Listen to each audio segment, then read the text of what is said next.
نحمده ونصلي ونسلم على رسوله الكريم أما بعد فأعوذ بالله من الشيطان الرجيم بسم الله الرحمن الرحيم إن الذين يؤذون الله ورسوله لعنهم الله في الدنيا والآخرة وأعد لهم عذابا مهينا وقال رسول الله صلى الله عليه وسلم من سب نبيا فاقتلوه أو كما قال رسول الله صلى الله عليه وسلم۔ سامعین محترم، جو حالات کئی دنوں سے ہمارے اس ملک میں چل رہے ہیں، اس کی بنیاد فرانس میں جو ہمارے پیغمبر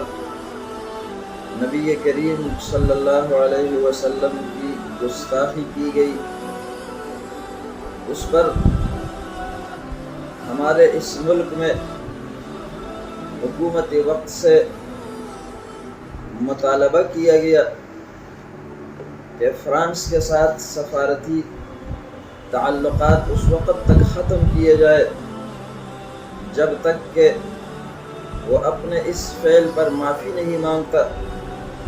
حکومت وقت نے وعدہ کرنے کے بعد اپنے اس وعدے کی مخالفت کی اور اس کے بسبب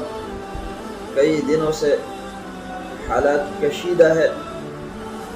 اس میں دو باتیں بنیادی اور اہم ہے۔ ہماری شریعت کی روح سے کسی پیغمبر کی توہین کا حکم کیا ہے، اور کوئی آدمی اگر پیغمبر کی توہین کرتا ہے تو اس میں پھر حکومت وقت کی ذمہ داری کیا ہوتی ہے۔ پہلے تو اللہ رب العزت ارشاد فرماتے ہیں ان الذین یؤذون اللہ ورسولہ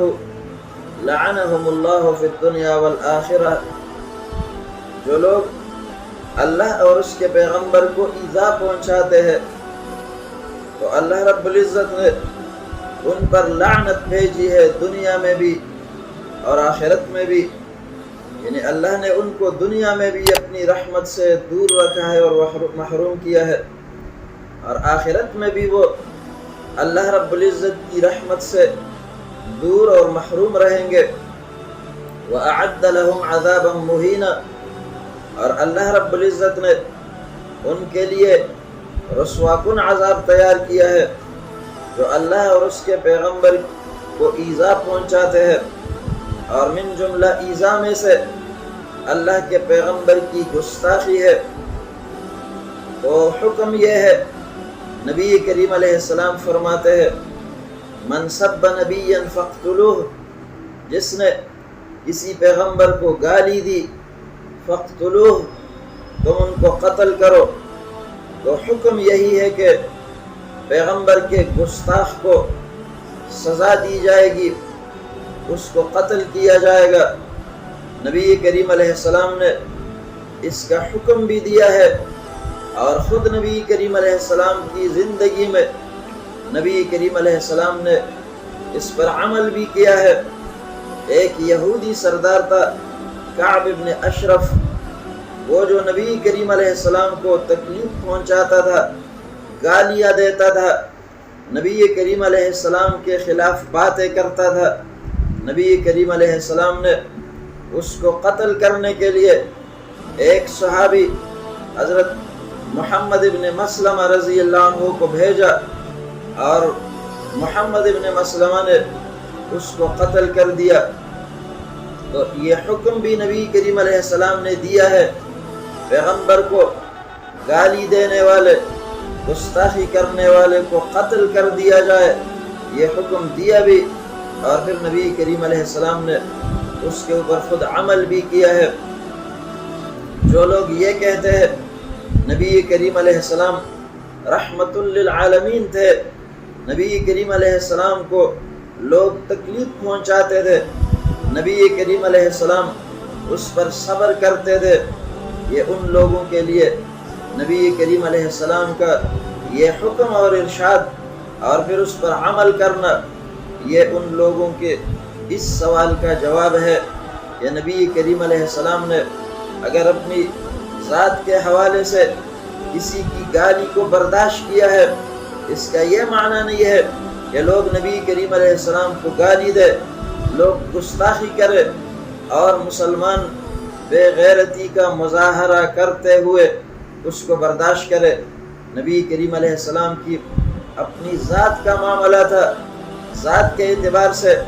اگر کوئی کسی کو معاف کر لیتا ہے اس کو حق ہوتا ہے، لیکن مجھے اور آپ کو کس نے حق دیا کہ ہم نبی کریم علیہ السلام کے گستاخ کو معاف کر دیتے ہیں یا ہم اس کے لیے راستہ نکالتے ہیں اس کو معاف کرنے کے لیے؟ نبی کریم علیہ السلام نے خود یہ حکم بھی دیا کہ نبی پیغمبر کے گالی دینے والے کو قتل کیا جائے، اس کو قتل کر دو، اور پھر اس پر عمل بھی نبی کریم علیہ السلام نے کیا۔ اگر کوئی آدمی ہمارے اس ملک میں موجود نہیں ہے اور ہم اس کو قتل کرنے پر قادر نہیں ہے تو پھر کیا ہماری ذمہ داری ہے؟ ہماری ذمہ داری کم از کم اتنی بنتی ہے کہ ہم اس کے خلاف احتجاج ریکارڈ کریں اور ہم اس کے خلاف آواز اٹھائے۔ حکومت وقت کی ذمہ داری ہے، جو اس کے بس میں ہے تو وہ اپنے پیغمبر پر اور اس کی ناموس پر غیرت کا مظاہرہ کرتے ہوئے ان کے ساتھ بائیکاٹ کرے۔ جیسے آج ہمارے ملک کے مسلمانوں نے جو مطالبہ کیا ہے کہ وہ فرانس کے اندر گستاخی کرنے والا اگرچہ ہمارے ملک میں موجود نہیں ہے، اس بنا پر ہم ان کو قتل کرنے پر اگر قادر نہیں ہے تو کم از کم ایمانی غیرت کا مظاہرہ کرتے ہوئے اس ملک کے اور فرانس کے سفیر کو اپنے ملک سے نکال کر اپنے سفیر کو وہاں سے بلائے اور اس وقت تک ہم بائیکاٹ کا اعلان کرے جس وقت تک وہ علل اعلان معافی نہیں مانگتے۔ یہ ہماری ذمہ داری ہے، لیکن اس کے لیے اللہ کی ذات پر توکل اور ایمانی غیرت کی ضرورت ہے۔ آج ہمارے حکمران معیشت کو دیکھتے ہیں، اگر ہم کسی ملک کے سفیر کو نکال کر اور اپنے سفیر کو بلا کر ان کے ساتھ بائیکاٹ کر لیتے ہیں تو ہماری معیشت پر اثر پڑے گا اور ہمارے ملک میں معاشی اعتبار سے کمزوری آئے گی، تو یہ اور کچھ نہیں ایمانی کمزوری ہے۔ ورنہ یہ بائیکاٹ نبی کریم علیہ السلام کے زمانے میں منافقین نے مسلمانوں کے ساتھ جو کیا تھا، اللہ رب العزت نے مسلمانوں کی مدد کے لیے جو اعلان فرمایا تھا، آج بھی قرآن مجید میں وہ اعلان موجود ہے۔ منافقین کا اعلان تھا، ہم الذین یقولون لا تنفقوا علی من عند رسول اللہ حتی ینفضوا۔ اللہ فرماتے ہیں منافقین وہ لوگ ہیں جو کہتے ہیں لا تنفقوا علی من عند رسول اللہ، رسول اللہ صلی اللہ علیہ وسلم کے پاس موجود لوگوں پر مال خرچ مت کرو، حتی ینفضوا، یہاں تک کہ یہ نبی کریم علیہ السلام کے ارد گرد سے غربت کی وجہ سے، تنگ دستی اور افلاس کی وجہ سے منتشر ہو جائیں گے۔ اللہ رب العزت نے ان کو کیا جواب دیا؟ کیا تم سمجھتے ہو کہ نبی کریم علیہ السلام کے ارد گرد موجود لوگ اور صحابہ کرام یہ تمہاری امداد کے بسبب نبی کریم علیہ السلام کے پاس موجود ہے؟ ایسا نہیں ہے، ان کو دینے والا بھی اللہ رب العزت ہے، تمہیں دینے والا بھی اللہ رب العزت ہے۔ اللہ نے ارشاد فرمایا وَلِلَّهِ خَزَائِنُ السَّمَاوَاتِ وَالْأَرْضِ وَلَكِنَّ الْمُنَافِقِينَ لَا يَفْقَهُونَ، کہ آسمانوں کے خزانے بھی اللہ کے پاس ہے، زمین کے خزانے بھی اللہ رب العزت کے پاس ہے، لیکن منافق لوگ سمجھتے نہیں ہے۔ وہ یہ کہتے ہیں ہم نے اگر ان مسلمانوں پر خرچ کیا تو یہ نبی کریم علیہ السلام کے پاس رہیں گے، اگر ہم نے خرچ نہیں کیا، ہم نے مال نہیں دیا اور ہم نے تعاون نہیں کیا تو غربت اور افلاس اور تنگ دستی کے بسبب یہ نبی کریم علیہ السلام کے ارد گرد سے چلے جائیں گے، منتشر ہو جائیں گے۔ تو ہمیں اللہ رب العزت کی ذات پر توکل کر کے کہ رزق دینے والی ذات اللہ رب العزت کی ہے، اس سے ہماری معیشت کمزور ہوتی ہے تو کمزور ہو جائے، اور اگر ہمیں معاشی ترقی ملتی ہے اس کے نتیجے میں ہمارے پیغمبر کی ناموس اور ہمارے پیغمبر کی عزت کو نقصان پہنچتا ہے، تو ایسی ترقی پر ہم 1000 بار لعنت بھیجتے ہیں۔ اور پھر وہ پیغمبر جس پیغمبر کے بسبب اللہ رب العزت نے اس کائنات کو وجود دیا ہے، اللہ رب العزت نے آسمانوں اور زمینوں کے اس نظام کو جس پیغمبر کے بسبب قائم فرمایا ہے، اس پیغمبر پر غیرت کرتے ہوئے اگر کوئی بائیکاٹ کرے گا کسی گستاخ سے اور کسی ملک سے، تو ایسا نہیں ہو سکتا کہ ان کی معیشت کمزور ہو جائے گی، ان کے بجائے اللہ رب العزت کی مدد شامل حال ہو جائے گی۔ اس بنا پر ہماری ذمہ داری ہے، عزت ہمیں ملے گی اپنے پیغمبر کی ناموس اور اس کی عزت کا لحاظ رکھتے ہوئے، اور ہمیں رزق ملے گا، ہمیں ترقی ملے گی اپنے پیغمبر کی ناموس پر غیرت کا مظاہرہ کرنے کے بسبب۔ منافقین نے دوسری جو بات کی تھی، مسلمانوں کو انہوں نے ذلیل قرار دیتے ہوئے کہا لَإِن رَجَعْنَا إِلَى الْمَدِينَةِ لَيُخْرِجَنَّ الْأَعَزُّ مِنْهَا الْأَذَلَّ، ہم جہاد سے واپس جائیں گے تو ہم میں جو عزت دار ہے وہ ذلیلوں کو مدینہ منورہ سے نکالیں گے۔ عزت دار سے مراد منافقین اپنے آپ کو، اور ذلیلوں سے مراد مسلمان ہوتے تھے۔ تو اللہ رب العزت نے فرمایا وَلِلَّهِ الْعِزَّةُ، منافقین تو کہتے ہیں ہم مالدار ہیں، ہمارے پاس دولت ہے، طاقت اور قوت ہے، تو ہم عزت والے ہیں۔ اللہ نے فرمایا وَلِلَّهِ الْعِزَّةُ وَلِرَسُولِهِ وَلِلْمُؤْمِنِينَ، یہ عزت اللہ رب العزت کے لیے، اس کے پیغمبر کے لیے اور مسلمانوں کے لیے ہے۔ وَلَكِنَّ الْمُنَافِقِينَ لَا يَعْلَمُونَ، لیکن منافق لوگ جانتے نہیں ہے کہ یہ عزت بھی اللہ کے پاس ہے، اللہ کے پیغمبر اور مسلمانوں کے پاس ہے۔ اس بنا پر ہم اگر عزت چاہتے ہیں تو بھی عزت ہمیں ملے گی اپنے پیغمبر کی ناموس کے بسبب غیرت کا مظاہرہ کرنے سے۔ ہمیں اگر معاشی ترقی ملے گی، ہمیں دنیاوی ترقی اگر ملے گی، اخروی ترقی اگر ہمیں ملے گی، تو اس کی صورت یہی ہے ہم اپنے پیغمبر کی ناموس کے لیے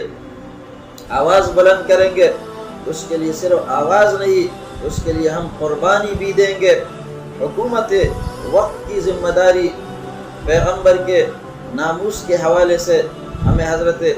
ابو بکر صدیق رضی اللہ تعالی عنہ کے دور سے، جو کہ ریاست مدینہ کے خلیفہ اول تھے، اس نے نبی کریم علیہ السلام کے ناموس کے لیے کیا اقدام کیا، اس میں ہمارے لیے سبق ہے۔ حضرت ابو بکر صدیق رضی اللہ عنہ کو جب خلافت ملی، جیسے مانعین زکوٰۃ اور منکرین زکوٰۃ کے خلاف اس نے جہاد کیا، تو ایسے ہی مسیلمہ کذاب کے خلاف بھی اس نے ایسے ہی لشکر بھیجا، جیسے کہ نبی کریم علیہ السلام کے پاک دور میں اور عہد پاک میں کفار کے خلاف لشکر بھیجا جاتا تھا۔ باقاعدہ ابو بکر صدیق رضی اللہ عنہ نے مسیلمہ کذاب کے خلاف جہاد کیا۔ وہ منکرین ختم نبوت ہو یا نبی کریم علیہ السلام کے ناموس کے گستاخ ہو، نبی کریم علیہ السلام کی عزت کو نقصان پہنچانے والے ہو، حکومت وقت کی ذمہ داری ہے کہ ان کے خلاف ایسے جہاد کا اعلان کرے جیسے کہ ریاست مدینہ کے خلیفہ اول حضرت ابو بکر صدیق رضی اللہ تعالی عنہ نے ان کے خلاف مسلمہ کذاب کے خلاف جہاد کا صرف اعلان نہیں کیا، بلکہ باقاعدہ لشکر بھیجا، یہاں تک کہ سرخ روح ہو کر وہ واپس آ گئے۔ اس بنا پر ہمارے ملک میں جو حکمران ہے اور ان کا دعویٰ بھی یہی ہے کہ ہم ریاست مدینہ بنانا چاہتے ہیں، تو ریاست مدینہ بنانے والے وہ ہمارے خلفائے راشدین کی تاریخ کو دیکھے، انہوں نے نبی کریم علیہ السلام کی عزت اور نبی کریم علیہ السلام کی ناموس کے لیے کیا کیا قربانیاں دی. تقریباً نبی کریم علیہ السلام کے اس ناموس اور ختم نبوت کے اس مسئلے کے لیے ابو بکر صدیق رضی اللہ عنہ کے اس دور میں تقریباً 1400 صحابہ کرام شہید ہو گئے. انہوں نے قربانی دی. اس بنا پر یہ مسئلہ قربانی کا ہے اور یہ مسئلہ مسلمانوں کے ایمان کا مسئلہ اور مسلمانوں کی غیرت کا مسئلہ ہے. اور ہمارا ملک چونکہ اسلامی ملک ہے، اس بنا پر چاہیے کہ سب سے پہلے پوری دنیا اور عالم اسلام میں ہمارا ملک اس معاملے میں سر فہرست ہو. اور اس طرح کا کوئی معاملہ آتا ہے تو چونکہ دعویٰ بھی ریاست مدینہ کا ہے، اس بنا پر چاہیے کہ ہمارا ملک اس معاملے میں سر فہرست ہو. اور کہیں پر بھی اگر کوئی گستاخی ہوتی ہے دنیا کے کسی بھی ملک میں تو چاہیے کہ سب سے پہلے ہمارے ملک سے اور ہمارے حکمرانوں کی طرف سے اس کے خلاف آواز بلند ہو اور سب سے پہلے ان لوگوں کے ساتھ بائیکاٹ ہمارے حکمرانوں کی طرف سے ہو. اللہ رب العزت ہمیں عمل کی توفیق نصیب فرمائے اور ہمارے حکمرانوں کو اللہ رب العزت وہ ہمت اور وہ ایمانی غیرت نصیب فرمائے جو ہمت اور ایمانی غیرت ریاست مدینہ کے حکمرانوں اور خلفائے راشدین کو اللہ رب العزت نے عطا فرمائی تھی. اللہ رب العزت عمل کی توفیق نصیب فرمائے. وآخر دعوانا الحمد للہ رب العالمین.